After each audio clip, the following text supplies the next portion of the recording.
Hello my dear students, आज आम तुमर तृतीय श्रेणी साहित्य बही भाषा महक एक द्वितीय विषयटी को पढ़ा। तो आम पूर्व वीडियो रे तुमर यही भाषा महक एक तृतीय श्रेणी प्रथम विषयटी पढ़ी भल भाव बुझी। वर्तमान आज आम द्वितीय विषयटी जार नाम हेउची पिंपुड़ी है। पिला माने आज आम यही विषयटी को पढ़ा एवं भल भाव बुझा। ओके स्टूडेंट्स,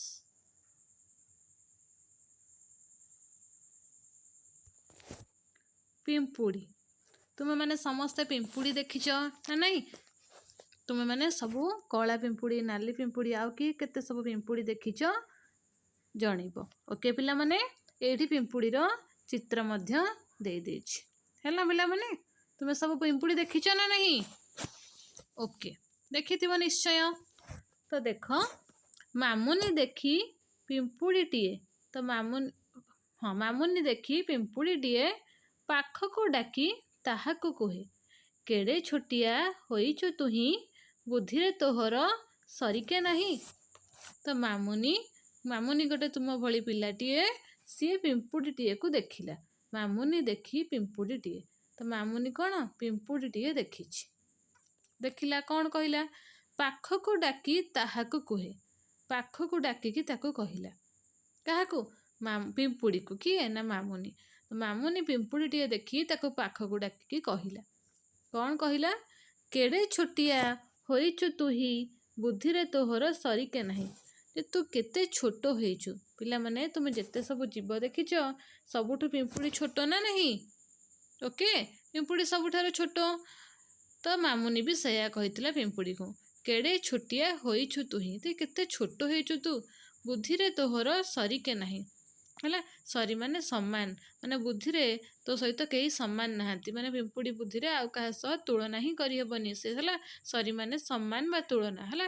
माने सरी बुद्धिरे कहार? पिंपुड़ीर बुद्धिरे तोहर सरिके नहीं। तोर माने पिंपुड़ीर एठिकी से कौन मामुनी कहिछि जे तोहर बुद्धिरे कहीं सम्मान नुहे हैला। बुझिला? तापरे परवर्ती पाराकु आसीबा। बंधु परिजन साथीरे नेई धाऊ थाऊ तुही आहार पाई, बड़का दरब साइती देऊ झड़ी बरसारे बसिकी खाऊ। तो बंधु परिजन साथी नहीं, तो मामुनी कौन कही पिंपुड़ी की जे तू बंधु परिजन को सांगरे नहीं कि चलू ना नहीं? बंधु परिजन साथी नहीं, से बंधु माने कौन? आमर सांग साथी रिलेटिव हैला। तुकु बंधु परिजन कह जाए। बंधु परिजन को से सांगरे नहीं कि चले। तुम मैंने देखिथिब पिंपुड़ी जेतेबेले कौन करे, घरे कि कोठी रास्तारे कि जोठी भी तुम मैंने देखिथिब पिंपुड़ी माने चालुथिबे, से माने पूरा धाड़ी हेकि चालुथिबे। से माने कौन केबे एकुटिया जाती? तुम केबे पिंपुड़ी को एकुटिया जबार देखिछ कि नहीं? पिंपुड़ी सबुबले हौची बंधु परिजन तार सांग साथी बंधु परिजन आउ हौची परिवार समस्त को नेकी सांगरे मिसिकी जाउथाए हैला। धाई थाऊ तुही आहार पाई, धाइबा माने कौन करिबा? दौड़ुथुबा, माने सबु बेले जाउथुबो, से धाउथिबो सबु बेले से जाउथुबो। जेतेबेले देखिबा पिंपुड़ी जाउथुबो ना नहीं? धाऊ थाऊ तुही आहार पाई, बड़का दरब साइती देऊ झड़ी बरसारे बसिकी खाऊ। पिंपुड़ी सब बेले आहार पाई धाई थाए। आहार माने कौन? आहार माने खाद्य हैला। आहार माने खाद्य। तो सब बेले खाद्य धरिकी जाऊ थाऊ तू पिंपुड़ी माने ना नहीं? तो बड़का दरब खाद्य जो से सब बाटर देखिला बेले आमे सब पिंपुड़ी धाड़ी हो जाती। कौन पाई जाती? तांकर खाद्य नहीं कि जाती, खाद्य बोही बोही जाऊ थांती।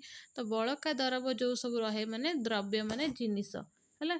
दरब माने कौन? जिनिस। तो बड़का जिनिस जहाँ सब रहिला नेला परे से कौन करिवो? ताको साइती दऊ। साइती माने संचय हैला। संचय करिकी रखी दऊ। से बड़का माने बड़ी जाइथिबा बा रहिथिबा। दरब माने द्रव्य, साइती माने सजाड़िकी रखिदेबा। झड़ी बरसारे बसिकी खाऊ। तो सब बड़े से तार आहार जहाँ बड़े संचय कर रखी दिए, जेतेबेले झड़ी वर्षा हब तो से तो बाहर बुली बुलिकी खाद्य संग्रह करी आनी परिबनी। तो सेठू से कौन करिवो? तार जो बड़का द्रव्य को से साइती रखिथिबो, सेयाकू से कौन करिवो? वर्षा दिने बसिकी खाइबो। କାହିଁକି ନା ବର୍ଷା ଦିନେ କ'ଣ ସିଏ ଏତେ ଯାଇକି ଧାଇଁ ପାରିବନି କି ବର୍ଷାରେ ସେ ବାହାରକୁ ଯାଇକି ଖାଦ୍ୟ ଗ୍ରହଣ କରିକି ଆଣିପାରିବନି, ଖାଦ୍ୟ ଆଣିପାରିବନି। ବୁଝିଗଲା ପିଲାମାନେ? ତାପରେ ନେକ୍ସଟ ଦେଖ, ଅଳସପଣଟି ତୋଠାରେ ନାହିଁ। ଅଳସପଣଟି ତୋଠାରେ ନାହିଁ, ବଡ଼ ପରିଶ୍ରମୀ ଅଟୁରେ ତୁହି। କଳା କୌଶଳେ କରୁଛେ ଘର, ଜଗତ କହଇ ତୁ କାରିଗର। ଅଳସପଣଟି ତୋଠାରେ ନାହିଁ। ଅଳସ ମାନେ କ'ଣ? ଯେଉଁମାନେ ଅଳସୁଆ, ଯେଉଁମାନେ କାମ କରିବାକୁ ତୀବ୍ର ନୁହନ୍ତି, ମାନେ ହେଉଛି ସେମାନେ କାମ କରିବାକୁ କ'ଣ ବହୁତ ଆକ୍ଟିଭ ନୁହନ୍ତି, ମାନେ କ'ଣ ଅଳସପଣ ମାନେ ଯେଉଁ ହେଉଛି ସବୁ ମାନେ ରହିବା ପରେ କରିଦେବା କି କିଛି ହେଲା, ଲେଜିନେସ୍ ଯେଉଁଟା, ତ ସେଇ ଜିନିଷଟା ଅଳସପଣଟି କାହାଠାରେ ନାହିଁ? ପିମ୍ପୁଡ଼ି ଠାରେ ନାହିଁ। ସବୁବେଳେ ସେ କାମ କରୁଥାଏ, ସବୁବେଳେ ସେ ତତ୍ପରି ହେଇକି କାମ କରୁଥାଏ ନା ନାଇଁ? ତୁମେମାନେ ଦେଖିଥିବ ପିମ୍ପୁଡ଼ି କେବେ ଚାଲି ଚାଲି ଯେଉଁ ଧାଡ଼ିରେ ଯାଏ, କେବେ ରହିଯିବାର ଦେଖିଛ? ନାଇଁ, କେବେ ବି ଦେଖିନଥିବ। ପିମ୍ପୁଡ଼ି ସବୁବେଳେ ତାର ଚାଲୁଥାଏ ହେଲା, ସବୁବେଳେ ଧାଉଁଥାଏ, କେବେ ଅଳସୁଆ ହେଇ ବସିଯାଏନି କି ଶୋଇଯାଏନି। ଓକେ ପିଲାମାନେ? ବଡ଼ ପରିଶ୍ରମୀ ଅଟୁରି ତହି। ତୁ ହିଁ ବହୁତ ବଡ଼ ପରିଶ୍ରମୀ, ସବୁବେଳେ ତୁ ପରିଶ୍ରମ କରୁଥାଉ, ତୁ ବହୁତ ବଡ଼ ପରିଶ୍ରମୀ। କିଏ? ପିମ୍ପୁଡ଼ି। କଳା କୌଶଳେ କରୁଛେ ଘର। ତ ଯେଉଁ କଳା କୌଶଳେ ତୁ ଘର କରିଛୁ, ପିମ୍ପୁଡ଼ିର ଘର ଯଦି କିଏ ଦେଖିଥିବ ଜାଣିଥିବ କେମିତି ତା ମଝିରେ ଗାତ, ପୁଣି ଆଉ ଗୋଟେ ଗାତ, ପୁଣି ଆଉ ଗାତ, କେମିତି ସବୁ ତାର ମୁଣ୍ଡ ଖର୍ଚ୍ଚ କରିକି ସେ ଘର କରିଥାଏ ହେଲା। ତ ସେ ଯେଉଁ ଘର ରହିଲା କେମିତି ଗାତ, ତା ଭିତରେ କେମିତି ଲମ୍ବା ହେଇଥିବ, ସେ କେମିତି ଛୋଟ ଗାତଟିଏ ବସିବା ପାଇଁ ହେଇଥିବ, ତା ଭିତରେ କେତେ ଘର ଭଳିଆ ସେ କରିଥିବ। ତ ସେଇଟା ହେଉଛି ପୁରା କୌଶଳର ସହିତ କରିଥାଏ ନା ନାଇଁ? ତ ସେଇଆ କହିଛନ୍ତି କଳା କୌଶଳ, ପୁରା କଳା କୌଶଳ ବୁଦ୍ଧି ଲଗେଇକି ସେ ପୁରା ବୁଦ୍ଧି ଖର୍ଚ୍ଚ କରିକି ସେ ଘରଟି କରିଥାଏ। ଜଗତ କହଇ ତୁ କାରିଗର। ଜଗତ କହଇ, ଜଗତ ମାନେ ପୃଥିବୀ ସାରା ଲୋକ, ବିଶ୍ୱ ସାରା ଲୋକ କୁହନ୍ତି, ଜଗତର ମାନେ ଲୋକ ନୁହଁ ସମସ୍ତେ ହେଲା। ଜଗତ କହଇ, ଜଗତରେ ଥିବା ସମସ୍ତେ ଜୀବଜନ୍ତୁ କହନ୍ତି ଯେ ତୁ କାରିଗର ହେଲା। କାରିଗର ମାନେ କ'ଣ? ସେ ସବୁ ଜିନିଷ ପତ୍ର ତିଆରି କରନ୍ତି, ତାକୁ କାରିଗର କୁହାଯିବ। ସେ ସେମିତି ତାର ଏତେ ସୁନ୍ଦର ଘର ତିଆରି କରେ, ତାକୁ ଜଗତର ଲୋକମାନେ କାରିଗର ବୋଲି ସମ୍ବୋଧନ କରିଛନ୍ତି। ବୁଝିଗଲା ପିଲାମାନେ? ଶୃଙ୍ଖଳାର ସହ କାମ ତୁ କରୁ, ଦଳପତି ଆଜ୍ଞା ମଥାରେ ଧରୁ। ଆଜ୍ଞାକାରୀ ପ୍ରାଣୀ ତୋପରି କେହି, ସାରା ସଂସାରରେ ଜଣେ ତ ନାହିଁ। ତ ଶୃଙ୍ଖଳାର ସହ, ଶୃଙ୍ଖଳାକୁ କ'ଣ କୁହନ୍ତି? ମାନେ ସବୁ କାମ ଠିକ୍ ସମୟରେ, ମାନେ ସମାନ ଭାବରେ କରିବା, ଯେଉଁ ସମୟରେ ଯେଉଁ କାମ କରିବା କଥା, ଯେତିକି ଯାହା ଆମର କର୍ମ ସେଟା କରିବା, ତ ସେଇଟା କୁହାଯାଇଛି। ଆଉ ପିମ୍ପୁଡ଼ି ଯାହା ବି କାମ କରେ ପୁରା ଶୃଙ୍ଖଳାର ସହିତ କରେ। ଶୃଙ୍ଖଳାର ସହ କାମ ତୁ କରୁ, ଦଳପତି ଆଜ୍ଞା ମଥାରେ ଧରୁ। ଦଳପତି ମାନେ କ'ଣ? ମୁଖ୍ୟ ଯିଏ ଆଜ୍ଞା, ସେଇ ଯେଉଁ ଆଜ୍ଞା ବା ଉପାଧିଟାକୁ ସିଏ କ'ଣ ମଥାରେ ଧରେ। ମଥା ମାନେ କ'ଣ? ମଥା ମାନେ ମୁଣ୍ଡ ହେଲା। ଶୃଙ୍ଖଳାର ସହିତ ସେ ଯେଉଁ କାମ କରିଥାଏ, ତଥା ସେ ତାପରେ ସେ ଦଳପତି ଆଜ୍ଞାଟାକୁ ତାକୁ ଦିଆଯାଇଥାଏ। ତ ସେ ଦଳପତି ଆଜ୍ଞାକୁ କ'ଣ ମୁଣ୍ଡରେ ଧରିଥାଏ, ତା ମଥାରେ ଧରିଥାଏ। ଆଜ୍ଞାକାରୀ ପ୍ରାଣୀ ତୋପରି କେହି, ସାରା ସଂସାରରେ ଜଣେ ତ ନାହିଁ।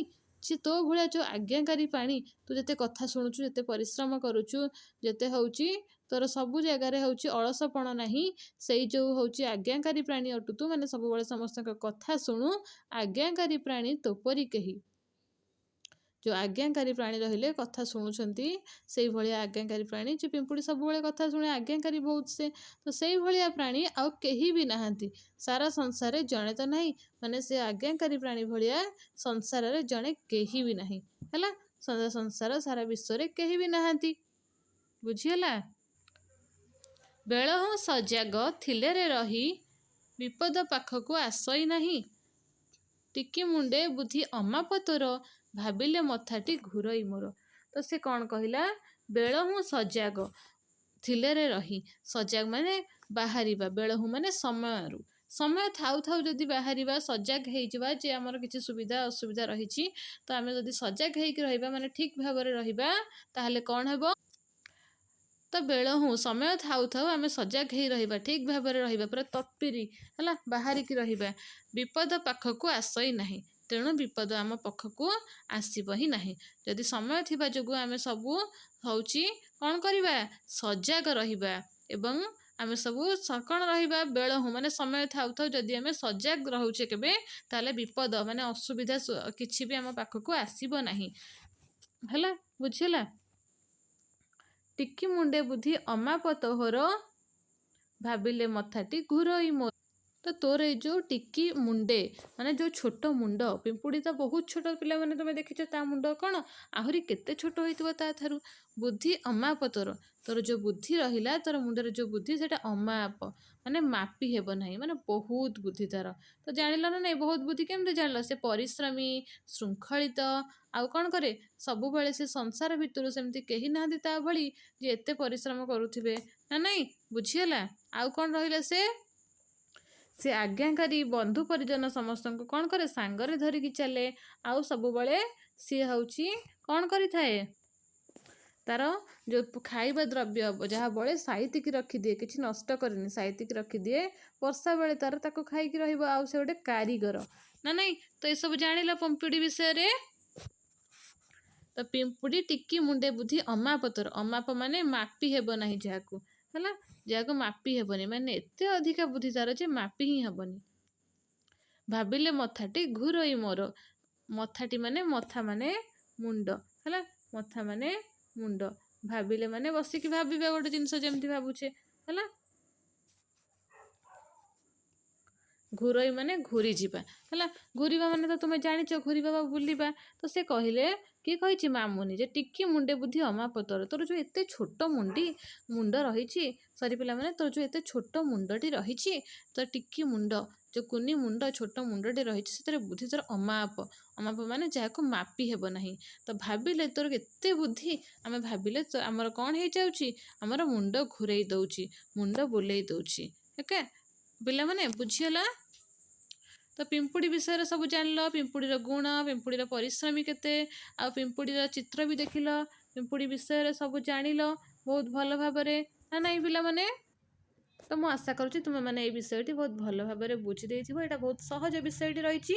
ତ ପ୍ରଥମ ବିଷୟଟି ଯଦି କେହି ଦେଖିନଥିବ, ତେବେ ମୁଁ ଏଇ ଭିଡ଼ିଓରେ ଡେସ୍କ୍ରିପସନ୍ ବକ୍ସରେ ତା ଲିଙ୍କଟା ଦେଇଦେବି, ତୁମେମାନେ ପ୍ରଥମ ବିଷୟଟିକୁ ମଧ୍ୟ ସେଇଠୁ ବୁଝି ନେବ। এই ବିଷୟଟି ବୁଝିପାରିଥିବ। ଯଦି ବି କିଛି ଡାଉଟ୍ ରହିଯାଉଛି ଦେନ୍ ତୁମେ ମୋତେ କମେଣ୍ଟ ସେକ୍ସନରେ ପଚାରିପାରିବ।